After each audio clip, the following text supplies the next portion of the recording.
Dalam waktu sekitar 10 tahun, negara Islam yang berpusat di Madinah berkembang pesat hingga membentang dari Jazirah Arab ke Persia, Syam, dan Mesir. Di balik perubahan besar itu, berdiri seorang pemimpin yang dikenal karena keberanian, keadilan, dan kesederhanaannya. Dialah Umar bin Khattab.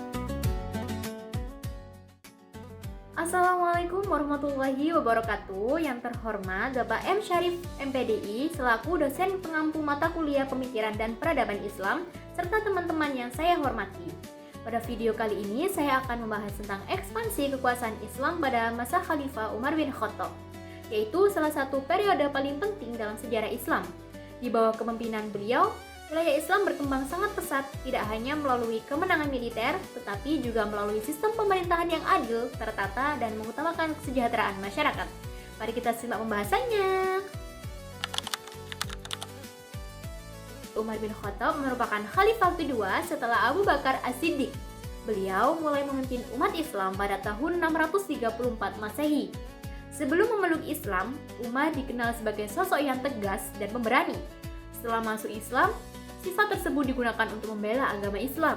Ketika menjadi khalifah, Umar dikenal sebagai pemimpin yang sederhana, jujur, dan sangat memperhatikan kesejahteraan rakyat.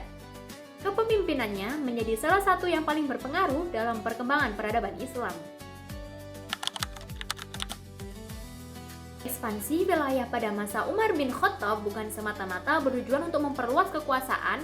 Ada beberapa alasan penting. Yang pertama, untuk menjaga keamanan negara Islam yang saat itu sering mendapat ancaman dari kekaisaran Bizantium dan Persia. Kedua, menyebarkan nilai-nilai Islam kepada masyarakat yang sebelumnya hidup di bawah pemerintahan yang menindas. Ketiga, membuka hubungan perdagangan serta menciptakan stabilitas politik di kawasan Timur Tengah.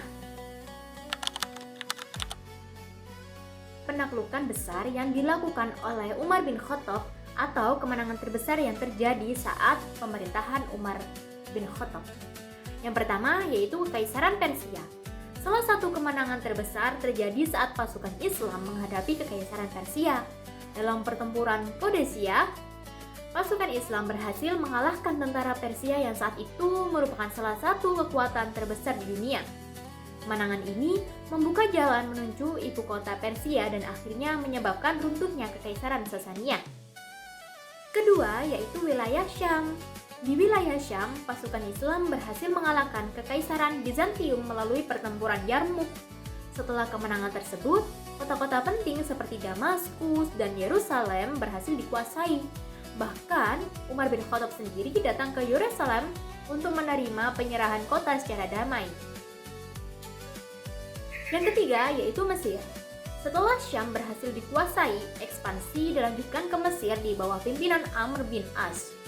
Mesir akhirnya menjadi salah satu pusat ekonomi dan ilmu pengetahuan yang sangat penting bagi dunia Islam.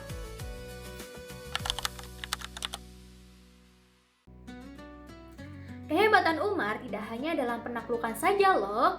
Jadi keberhasilan Umar itu bukan hanya karena kemenangan di medan perang saja. Beliau juga melakukan berbagai pembaruan dalam pemerintahan. Di antaranya, yang pertama yaitu membentuk Baitul Mal sebagai kelembagaan keuangan negara. Yang kedua, menyusun administrasi pemerintahan. Yang ketiga, membagi wilayah menjadi beberapa provinsi. Yang keempat, mengangkat gubernur yang bertanggung jawab. Yang kelima, menetapkan kalender Hijriah. Yang terakhir yaitu membangun jalan, irigasi, dan fasilitas umum. Semua kebijakan tersebut membuat wilayah Islam yang semakin luas tetap dapat dikelola dengan baik.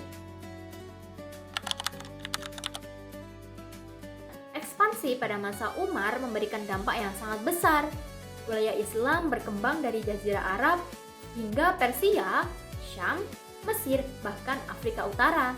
Selain itu, perdagangan menjadi semakin maju, ilmu pengetahuan berkembang, dan berbagai budaya saling berinteraksi tanpa menghilangkan identitas Islam.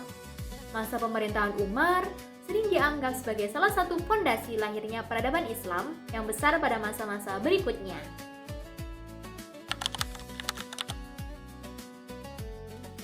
Dari pembahasan tersebut dapat disimpulkan bahwa keberhasilan ekspansi Islam pada masa Umar bin Khattab bukan hanya ditentukan oleh kekuatan militer, tetapi juga oleh kepemimpinan yang adil, strategi pemerintahan yang baik, serta komitmen terhadap kesejahteraan masyarakat.